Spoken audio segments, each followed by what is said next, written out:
Okay, we start again. Hello.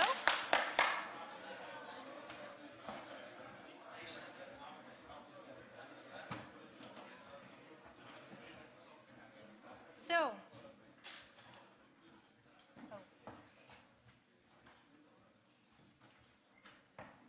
sorry. Now, can you take the?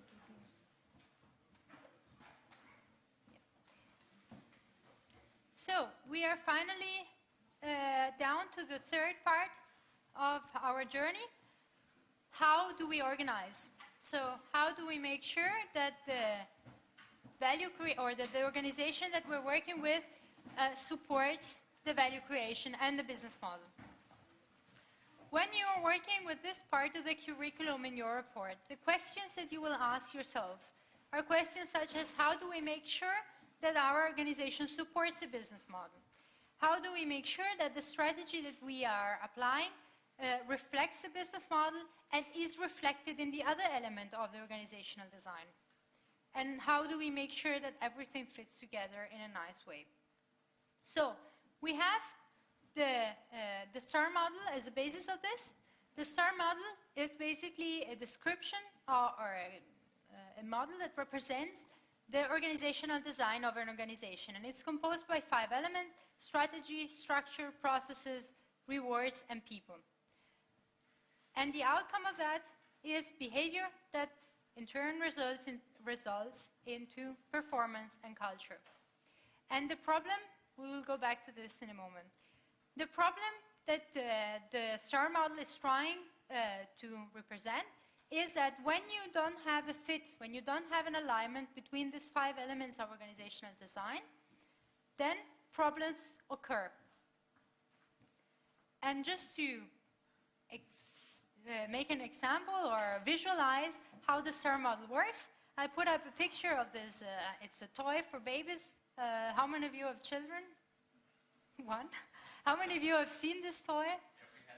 Yeah, you have it at home, and others have seen it as well. Extremely popular in Denmark. It was also the first toy I bought for my own child. The way it works is when you pull one of the nodes, then the whole thing changes its form. And it's the same with the STAR model. When you're changing one of the elements of organizational design, the whole model gets misaligned. The whole organization can get misaligned towards that node that you have been changing. And you need, in the toy, things go back to normal when you let go, but in the STAR model, it's not like that. You need to make sure that the other elements are aligned for the STAR to take its original form again, so that the organization would work. So, if we look at the example, one of the examples that we have come back to during the course, the mobile life case, if we look at the overall Danske Bank organization and the mobile life team within it, we can see that there is a misalignment between the strategy of the mobile life project and the STAR model of the overall Danske Bank. Danske Bank is a very structured organization, very hierarchical, very formalized, with specific type of processes, formalized reward systems, and a planned and structured people practice or HR management system.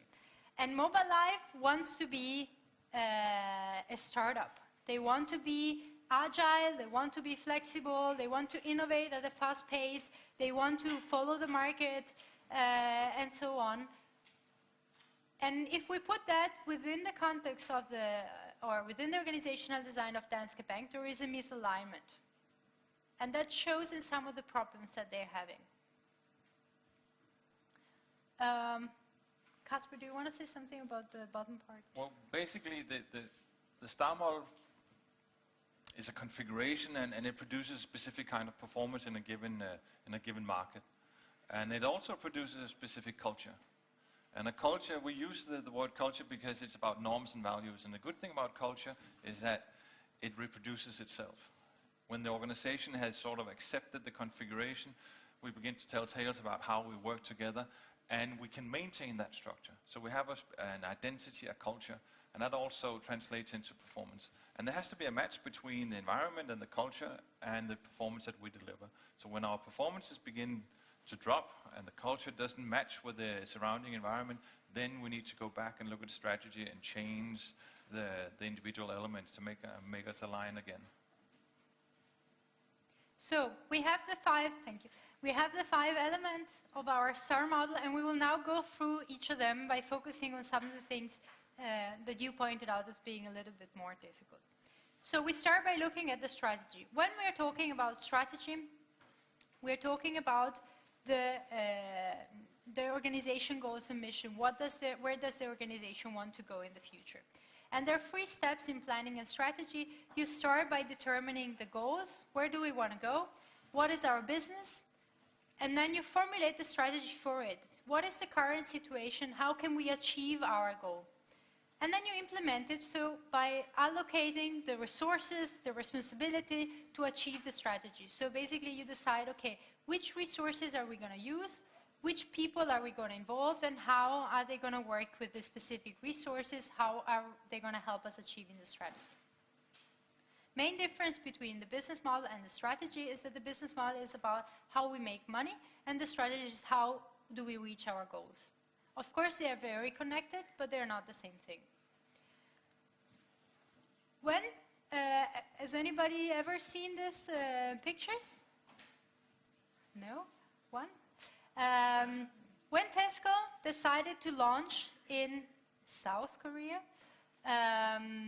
they had to deal with a new market that was very different from the ones. Tesco is a supermarket company that was founded in the UK. And when they wanted to enter South Korea, they had to face a different market than the one that they knew. First they started by analyzing the market, and then they decided, okay, what are our goals? And they planned a strategy. And they planned a strategy in relation to the local market specifically and to the competition they had. And then they looked at, okay, how do we achieve this goal? How can we be successful in South Korea?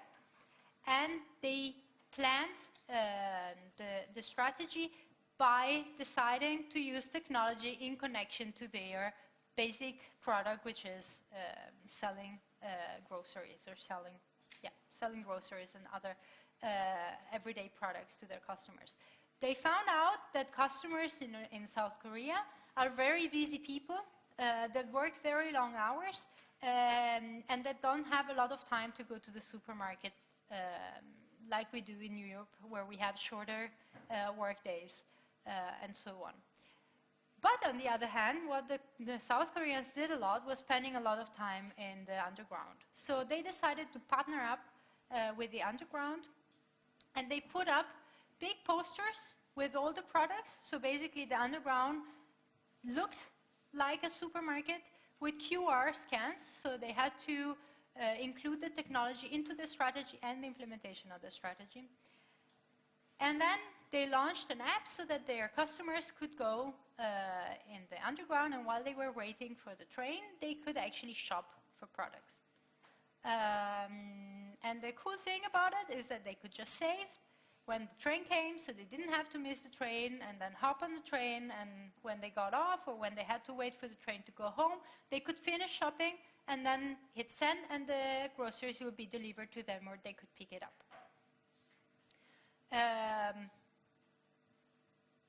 This was very successful when it was launched, and it gave them a big market share of the South Korea supermarket market. But as time passed, their debt kept increasing, and they realized that the margins were going lower, and they were making less and less money. So it was time for them to change the strategy, and they decided, okay, what is our goal? Do we want to stay in South Korea, or do we want to focus on other markets that could be more fruitful for us? So they decided, okay, we're going to make a very short-term strategy. We're just going to sell. And they sold in 2015, and they made an okay amount of money considering the debt that they have and the money that they were losing in the market, and they left the market, and they put their strategy, or they designed the strategy to accomplish other goals. So this is just an example on how you can plan a strategy, implement a strategy, and then change it over time based on what's happening in your market or in your customer, on your customer side. When you're deciding how to formulate a strategy, what you do is you make a competitive analysis and you look at what are our competitors doing.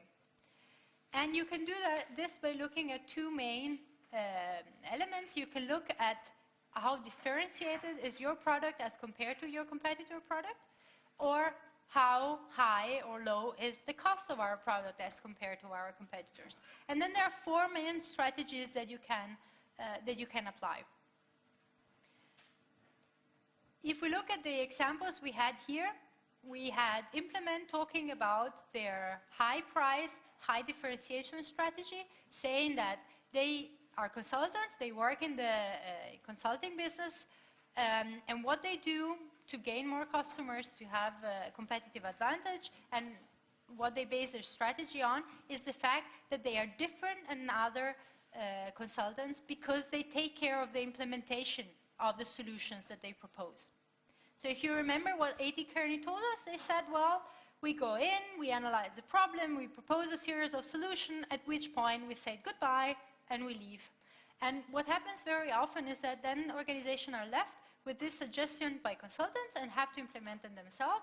And then the final result is usually very different from what the consultants has given them as a solution. And that's because they were not there to guide them in the implementation of the change.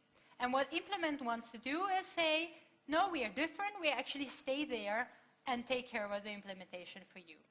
Whether they stay there all the time, maybe it differs from project to project because of course it has its cost, but at least they design the implementation in a way that supports their client in actually implementing the change in practice. So they are differentiating themselves. They are in the, where is it? Here. They are in the top right corner. They are superior to their competitors' products and they have a higher price, therefore.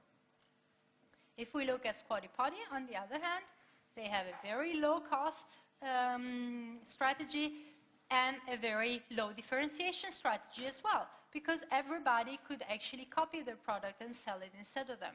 So what they're doing is they're selling their product as cheap as they can so that they can get more competitors, they can get more customers. They are also trying to get a little bit of differentiation into their strategy because they are also now producing this tech Squatty Potty in wood so that they look nicer in your bathroom. Whether that gives superior quality to the product is to be questioned, but they are trying to integrate some differentiation elements into their strategies. So again, when you're working with strategy, you start by determining what's your goal, what's your mission, where do you want to get. You look at what's the current situation and how can you get to your goals, and then you implement the strategy by allocating resources and responsibilities. So when you are at the point that you're implementing your strategy, so you are allocating, what you do is you have to align the strategy that you want to implement with the structure of your organization. And one way to choose the structure of your organization is to look at the market. It's not that you choose it, but the structure develops based on the market. When we have stable markets, where things don't change very often, you often find very heavy structures, very structured organization, very hierarchical, very divided, and very vertical. Because the market is stable, things don't need to be changed at a high pace, so you can keep the structure in place and you can have more control over your organization. When the market is very dynamic and it changes all the time, you can't have a structure like that. You need to have something that is more flexible to match the market so that you are able to innovate at the same rate as the market changes. We see this when we look at, for instance, startups. They don't have a structure.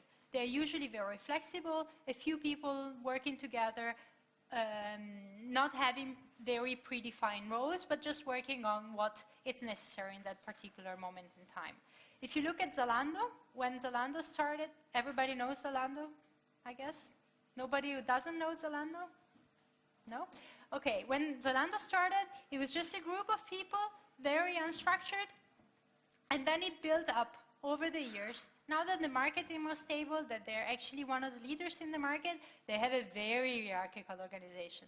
I have friends working there, and they joined, some of them at the very beginning, when Zalando was starting to become successful, and they were really enjoying the startup feeling and the fact that things were happening fast, that they could change things very, very quickly. As things developed, as they gained more market and as they became more successful, the structure were added onto it. And now when I talk to them, they say, well, we are actually quite hierarchical now, and we have a lot of formalized processes and structure just as a normal company, although it's a relatively new organization. So depending on the market, you will, and depending on the situation, depending on the moment in time, or on the development of your organization, you will have different structures. And you can have, you usually start by having you start by being completely unstructured, and when you start putting structures into things, you start by building a functional organization where you're dividing people by same type of skill or by tasks of what they need to be doing. And then slowly you build up your organization until Then if you have more products, for example, you can have different divisions. So you are dividing the people by the product that they are producing. A lot of everyday products company, it has a term for it, I don't remember, but the detergent company, Unilever, Procter & Gamble, and so on, they have a lot of divisions, because for every line of products, they actually have a different organization within their bigger organization. And then you can mix and match the functions and the division up until the point where you have a matrix structure. And as I said, the way you choose the type of structure is what is the market, what is the current situation, and what is the development point of our organization. When you are building up a structure, or when you're working with the structure, you have different types of groups or different type of teams. And you have very formal ones that are created by managers, and this can be cross-functional teams, cross-cultural teams, top management teams, research and development teams, and so on. And then you have the informal groups, where you have friendship groups or interest groups and so on.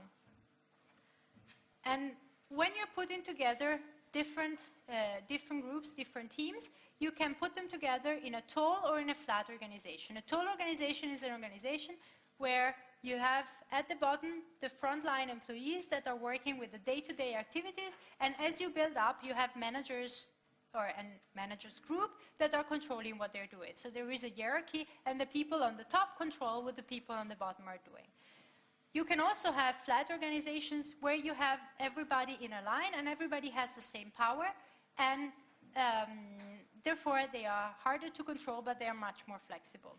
And an example of this is you have in hospitals where actually you have the doctors who in theory have bosses, and bosses are the bosses that manage the organization of the hospital, but actually they work in a quite flat manner because all doctors are actually specialized professionals and they can take decisions on their own. So a doctor will never go to his boss to ask if they need to do a specific exam on a day-to-day basis. Of course, when there are bigger issues and bigger responsibilities to be taken, the doctors refer to the managers, but usually they work in a quite flat manner, which means that they're more flexible, they're very fast into action. Problem, very hard to control. So that's why the hospitals are so difficult to manage. And of course, you've seen this. Every organization has a lot of formal and informal groups, and different people connect in different ways, and they have different types of conflicts. So two things that influence the organizational structure and the development of this structure are actually the power and the conflicts that can develop. And if we look into the power, there are different sources of power that you can have within an organization. You can have power that is called coercive, meaning that it gives you the authority to give a punishment to someone. You can have power that is given by information and knowledge, meaning that you know something that someone else doesn't know, and therefore you have power over them. If you are within an organization where a lot of people are going, I've seen the hand, where a lot of people are going to be fired, and you know that that is going to happen, you're going to act in a way to make sure that you're not one of the ones that are being fired. So you have more power over the others. And you can also go to some of your colleagues and say, you know, I know that someone is being fired here, so you can create smaller groups, and you're actually having power within the organization, just because you know something that other people don't know. You can have power. Should we take the question first? I can say it. No, but we need it for the streaming, so, yeah. Sorry. What's the difference between expert power and information and knowledge power? Yes. So expert power is when you have a special knowledge, a special skill or expertise that nobody has. And that's why you are powerful. If you think about the example we made with the valves, there is this company in Denmark that has a technology that can produce valves for the food processing that have no sharp edges. And there are a couple of people that can operate these machines. And they have expert power, because they are the only ones who can operate the machine. If they leave, the company is in trouble. And since they are the only company in Denmark doing that, and I think one of the few in the world using that type of technology, these two people have a very high expert power. So they can actually, in a way, control their bosses, because they are afraid that they would leave. You have the same in hotels, for example, or in restaurants, where the chef has a lot of expert power. If the chef leaves, then you're in big troubles. And I was at the course yesterday about PhD supervision, and we were told about a PhD who went to his boss and said, well, to go on, I want to use this technology, and I am going to leave if I want to use this equipment. If you don't buy the equipment, I'll leave. And because he was the only one knowing about that particular field he was working with, they kept him. So they bought the equipment, and they kept him inside. And they did it because he was the expert in his field, and if they lost him, they would have lost an important resource. Information and knowledge is just if you know something that other people don't know, also in the short term. Was that clear? Yeah. Yeah. So you can also have connectional power, very popular in Italy, where if you have the good connections, then you are more powerful than other people and you can control them. And you can have reference power. Reference power is an informal type of power that you have when people respect you a lot. So we have a lot of emeritus professors here. A lot. We have some emeritus professors, and they're not part of the formal organization in a way that they control people or that they're managers, but they still have power because we respect them. We respect them for their experience, for the knowledge, for the work they have been doing. So we still follow their indication and we still follow their suggestions. Finally, you have legitimate power. And legitimate power is when you have something that is given to you by authority, whether you're qualified or not. But you are the manager, you are the boss, you have legitimate power, you can control other people. When we are talking about problem owners, the only type of power that makes you a problem owner is legitimate power. Because the problem owner is the one that has the ability to do something about the problem. This does not mean that the only problem owner is the CEO or that the CEO is always the problem owner. The CEO is the problem owner, or the top management of a company are the problem owners when the problem is the strategy. But if we're talking about implementation of a strategy, if we're talking about day-to-day activities, then the CEO, the top management, are not the problem owner, because they're not in charge of the day-to-day implementation. What the top management does, the CEO does, is set the direction. If we go back to the model with the strategy, they are here, and maybe a little bit in formulating the strategy, or they are involved in formulating the strategy, but they're not in the implementation. So if the problem that you're working with refers to the implementation of the strategy in any of its application, then the problem owner will not be the CEO or the top management. We have a question in the very back.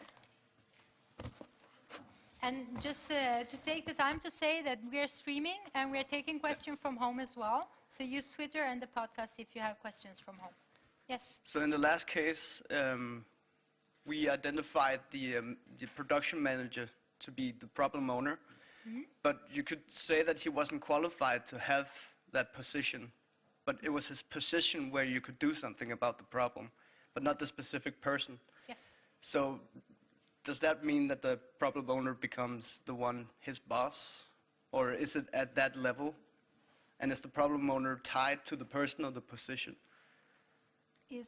So the problem owner is the one that is able to do something about the problem. In that case, you have two problems. You have the problems that you have something in the production, and so the problem owner of that problem is the production manager. And then you have the problem that you have a production manager that is not qualified. And then the problem owner of that particular problem is the boss of the production manager who is in charge of changing it. So if you're working with a case like this in the challenge, for instance, then it's a good idea to point out the two problems and say, okay, here we're dealing with two different problems at two different layers of the organizations. And they have two different problem owners. So in this case, I would say the first step is we need to solve the fact that we have an unqualified production manager. So the first problem owner will be the boss, who will say, okay, I need to hire someone else. I need to change this person. And once I've done that, the problem goes in the hand of this new person who will be in charge of solving the problem that the production needs to be changed. Any comments? Any other questions about this? This is quite important. We get a lot of reports where the problem owner is, where is the mic? Can you pass the mic over there? Where the problem owner is identified as the CEO, but it's not always the case. It depends on the type of problem you have. Well, the way we also always thought of this selecting of key problem owner was that we look at the lowest level of power in the organization that still can make an impact on solving the problem. Is that how you figuring out who the key problem owner is? Yes. And if these people if the lowest level only have a certain degree of power to do something about it, then you combine that with the layer above that can give them what they need. But the key problem owner is the lowest level that can do something about that situation.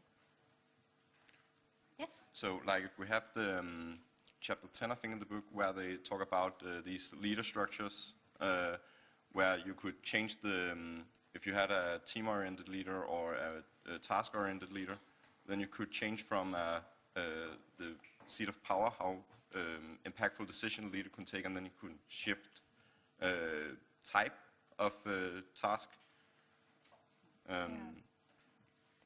They have this tree where they have 9 levels of task you can solve, and then you had the team-oriented that took the middle kind of task, and then you had the outer layers that took the task-oriented leaders, and then you can shift in the power to change how you direct these levels. If the problem is related to the power structure within the function, yes. Okay. Yes. So then in that case, if the problem is related to the power structure within a team or within a function, as you are mentioning now, then the problem owner is actually the manager of that team that can shift the power internally between the different leaders. Yes? So this was it for the structure. So we talked about, in the structures, we talked about how managers can group people into different working groups. And when people are grouped, then they follow different types of processes. And this is also related to structure, because depending on how you're structured, you will work in a different way, you will follow different processes. You have here three different types of task interdependency. This relates to groups. When you have a group that is working together to achieve a goal, how do they get there? How are they structured? When we're talking about pooled performance, we are talking about groups that are working on a single product, but they're not coordinating. Each person is working in a different way, and then they put the result together. And an example of this is when you're working on a report, and your parts are not tied together, so you don't need to standardize the whole thing. It's very important what your individual contribution is. You have sequential performance when one task is dependent on the task before to achieve a particular product. If we look into new product development processes, you often use the stage gate models, where you have to perform one task, for example, coming up with ideas, before you can go to the next, which is selecting ideas. Then these ideas will be turned into concepts, which will be developed into prototypes, and then the prototypes will be tested, and then you have a final product that you can put into the market. Each of these steps is dependent on the step before. So if someone makes a mistake at the very beginning, if they select the wrong set of ideas, for instance, then the whole product line, the whole process will be problematic, will have an issue. In the pooled performance, on the contrary, if one person makes a mistake, or if one unit makes a mistake, the final product still has a failure, but it doesn't affect the performance of the others. Then we have the reciprocal performance, that is when everybody is working together to achieve a common goal, and they are all coordinating all the time. If you think about software development, that's how new softwares are developed. Everybody's working together and coordinating and going back and forth. They're using models that are called Agile Innovation or Scrum models to coordinate and make sure that they can move at a fast pace. Typically, if we go back to the structure, this is very typical of an unstructured organization where everybody's working together and you're not very hierarchical, whereas these are more typical of more vertical organizations. And we have a question here. Could we have the mic, please? Here.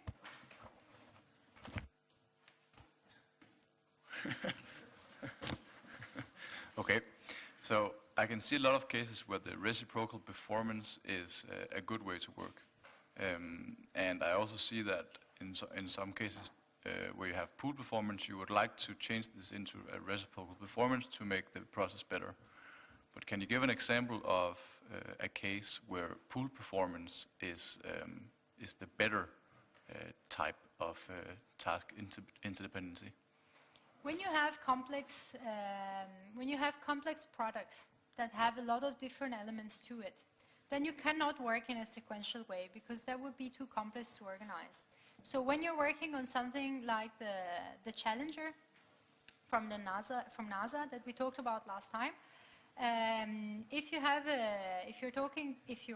a reciprocal type of work, it becomes too messy, because they have to work on single elements and then put them together.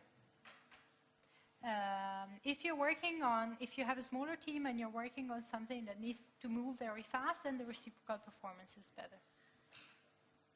The thing is, pool performance is quite effective in the sense that it doesn't require coordination. I'm just supposed to deliver this, and I don't have to discuss every time I change a word or I change a dot in the program. I just deliver my module. So in that way, it's effective in some situations, but it's not the right thing in other situations. So if you have standards, pool performance is nice. If you don't have standards and you need to negotiate, then reciprocal performance is better. You could also use the analogy of a software performance. You start with a new software concept as reciprocal performance. You have to discuss the interfaces and the modules, and soon as the structure begins to fall into place, everyone knows their role, and you fall back into pool performance because you have an overall framework. You have designed the interfaces. You know what to do and how to do it. And then you go into an efficient working mode. Thanks. So also the pharmaceutical industry is very based on the reciprocal performance because it's very complex. And now, so one of the 4 functions of management is control. And we also talked about power and we talked about structure. So control is actually one of the processes that takes place within an organization. And now I'll use the word. I just always love the good old leaning. No, but we have 3 types of control. We have the input stage, which is basically a form on the internet. Make sure that you do the right thing and you're checked as soon as you deliver. And there's a conversion stage. When you're in the process of doing something, you have concurrent control. Someone checks that you are doing it in the process at the right time. And then, of course, we have output. You deliver the result and the report looks right, or the product is the right thing. You can feedback control and learn from it. So that's the basic 3 types of control that we have. But that also feeds into 3 types of control systems in the organization. Of course, we have the output control. We have financial measures. Did you deliver on your targets? Did you perform as you were supposed to do? The organizational goals, have you changed and have you developed into the right ways? And of course, operating budgets, the nitty-gritty, the numbers, are we doing the things that we're supposed to do? That's simple output. We're always measured on that. And of course, we have behavioral control. That's where the manager comes along and, oh, are you texting or are you just behavioral control? Sorry. That is direct supervision. It works, but it's time-consuming. And it's also standard operating procedures. It's the way that we're supposed to work in our organization. We agree to these norms. And that feeds into the clan control. Clan control is like culture. We have values, we have norms. And the thing about clan control is that it doesn't require direct supervision because we socialize each other into a specific type of behavior.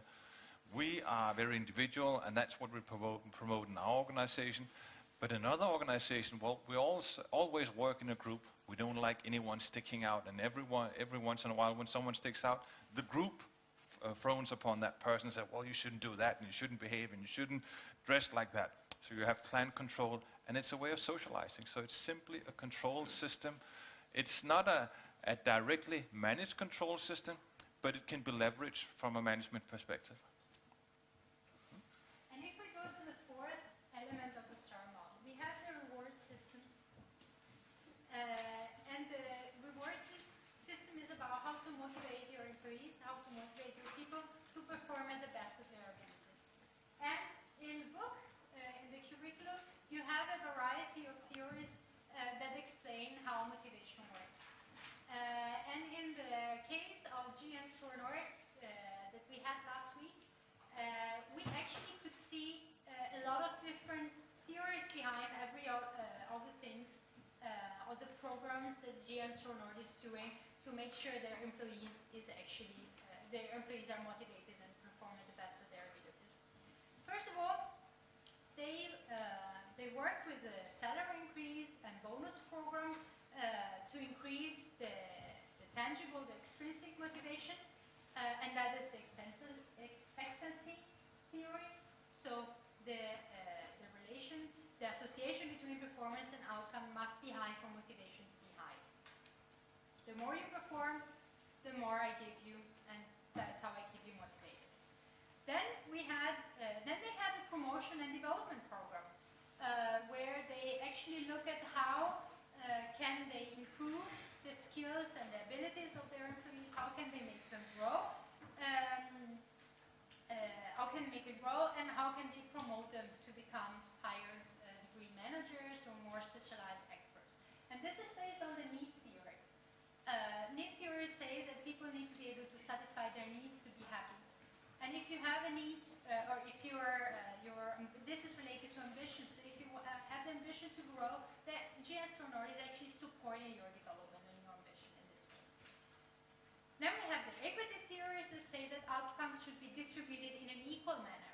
So I should be able to see that Casper is being paid equally compared to me. So of course he gets paid more, but that's because he has more experience than I have.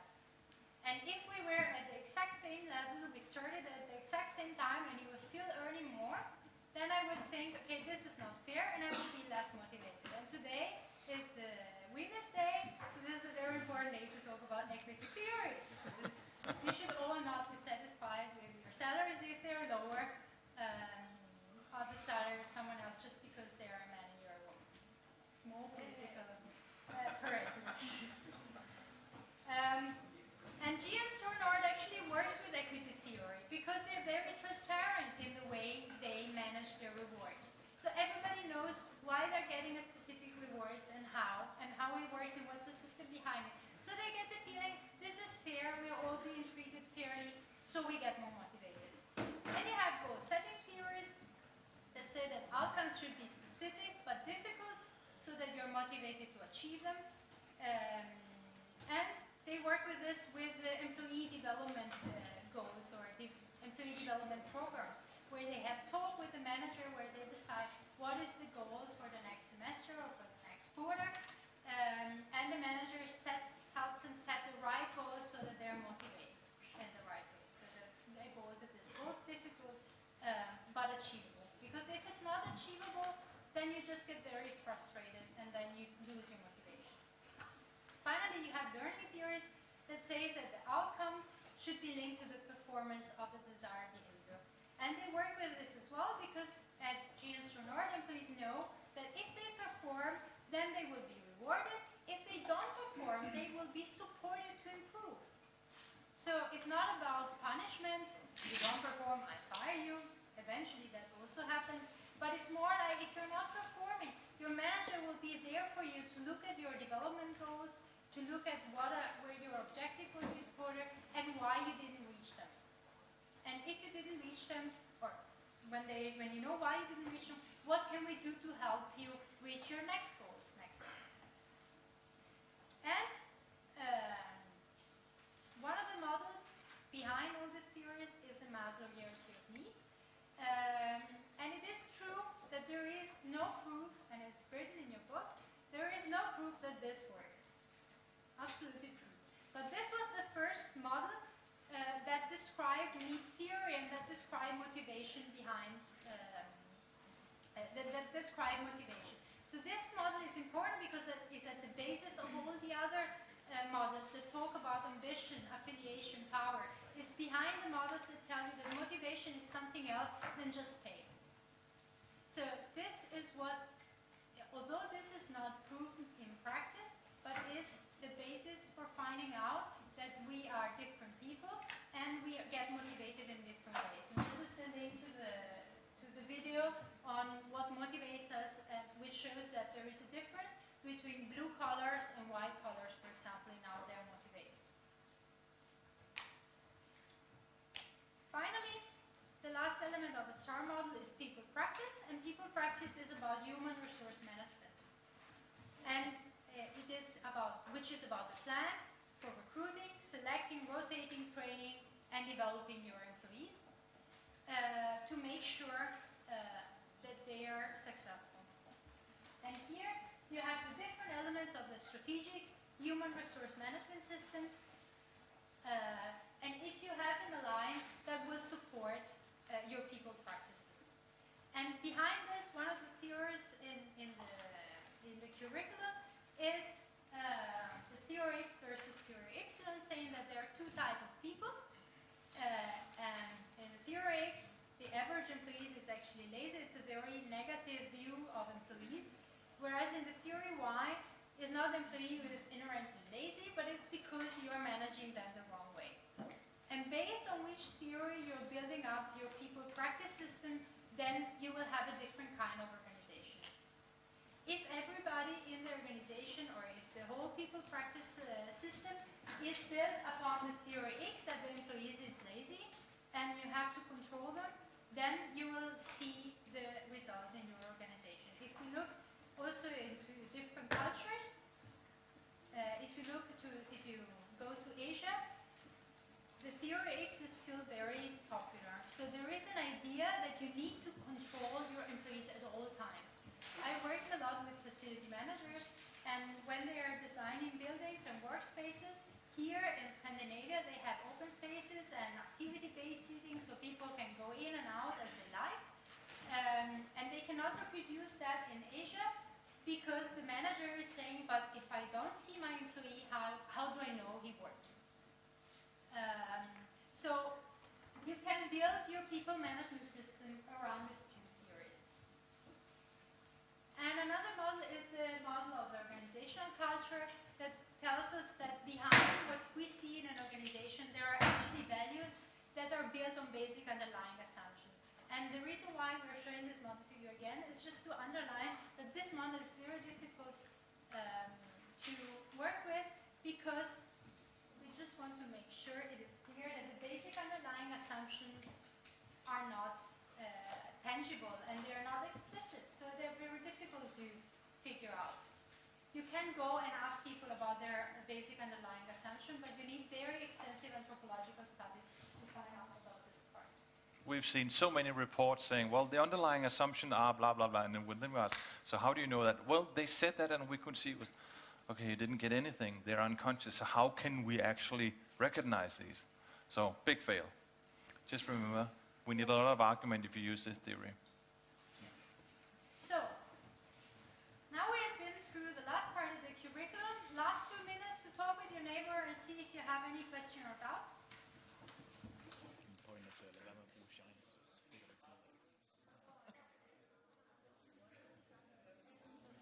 Do the questions and then I think at 5.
Yes?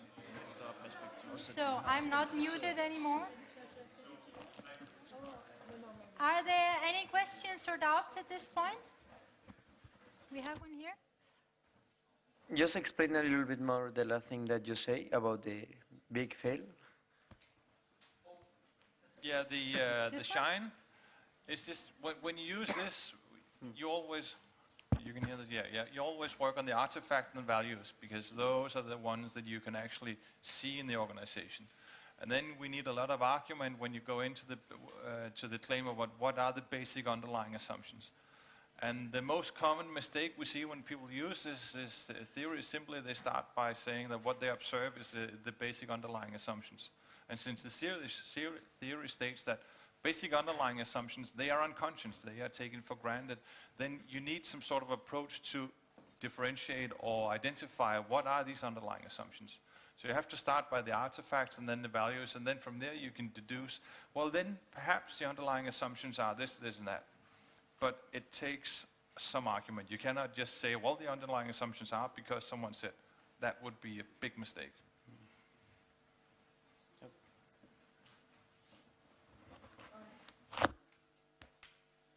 Yeah, so the STAR model is for the organizational design, but do you always apply the STAR model to the whole company, or can the company have several STAR models?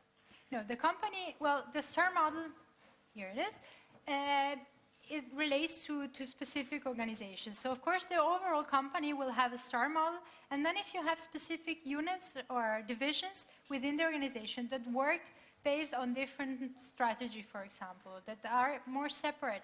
For example, in the Mobile Life case, Mobile Life has a different STAR model than the one at Danske Bank. if the problem you analyze relates to the relationship between the star model of Danske Bank and Mobile Life, then you would look into both and you would show why are they misaligned, why are they not working. Because of course, there needs to be an alignment within the organization's star model, the big one, and the ones of the units. But it's only if you have separate units that have a specific business model and a specific value that they're providing that is different from the overall organization. You often have it if you have a factory or production system. Blue-collar workers, they have different reward systems, different people practices. Don't mix it with the development group. They have a different structure.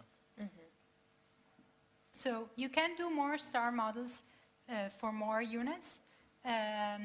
Remember to focus on the problem. What is the problem that you're looking at? It could be that one of the problems is related, or one of the causes to the problem you're analyzing is related to the fact that the star model of one unit is not aligned with the one of the overall organization, as in the Mobile Life case.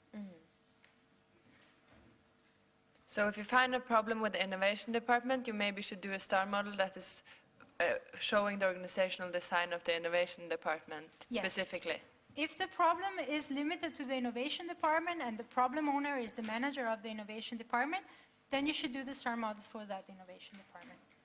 Yes.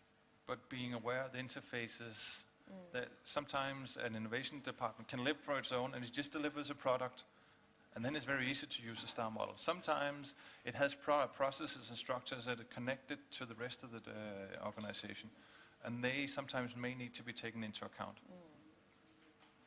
So it's always a good idea to keep a star model of the overall organization in your background as well, so that you know, okay, does it fit, does it not fit?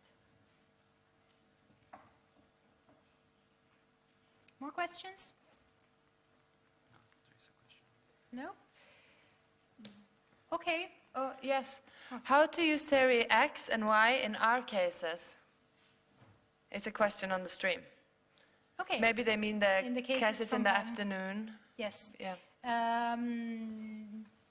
Now I don't remember exactly if there was a problem related to this in the cases in the afternoon, but if you're working with the challenge, for example, you can have a case where you have a people practice system or a reward system that is based on the theory Y, and then you have a manager that works with the theory X in mind. So you have an organization that says, we are very open, we're very flexible, you can come in and out as you like, and that's the guidelines of the organization. And then you have one manager, maybe comes from Italy, and he wants to have full control of all these people, and he tells people, I want to see you in the office at 8 o'clock every morning. And that could lead to problems, of course. So if in your challenge you have a situation like that, then that's how you would use the theory X and Y theory. Is when you have someone, is to see if you have someone that doesn't work in the same way as the rest of the organization when it comes to managing people. We have questions there? Is there like a theory, Zed, where it says that managers trust their employees too much, set high expectations for them too much? I haven't come across that yet, but it's not part of that theory anyway. Okay. There's a lot of management theories, and it's almost just pick and choose. But this is one of the basics, and that's one we often see. There's a conflict between behavior of people and the perception of managers. There was another question behind.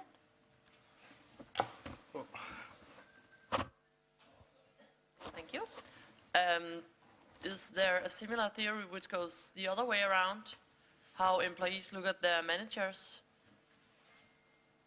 So there could be like the manager is too loose, there's no rules, we don't know what to do, or a theory would state that the manager is too tight on the rules.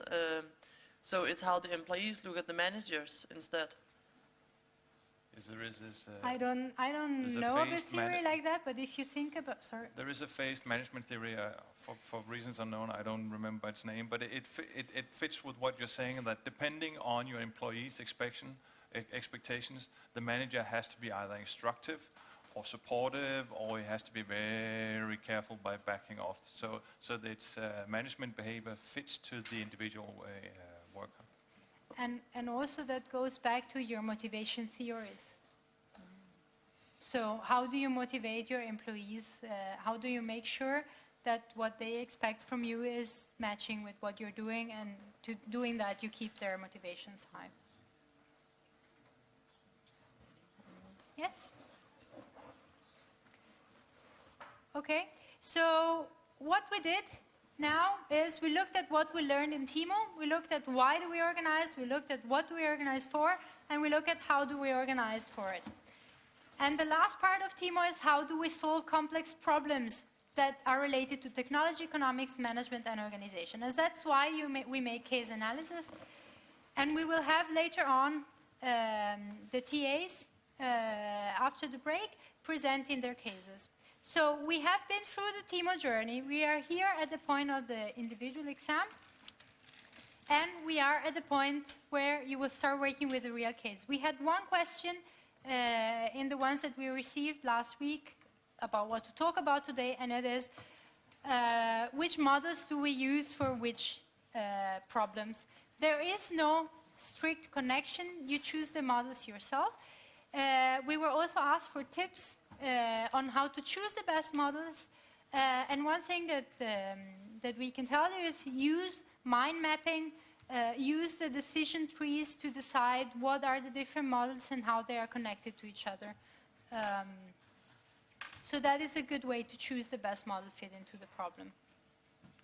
So we will now take a break, 10 minutes, so be back at 10 past, or 8 minutes, so please be back at 10 past 11, and then we will have the case analysis by the TAs.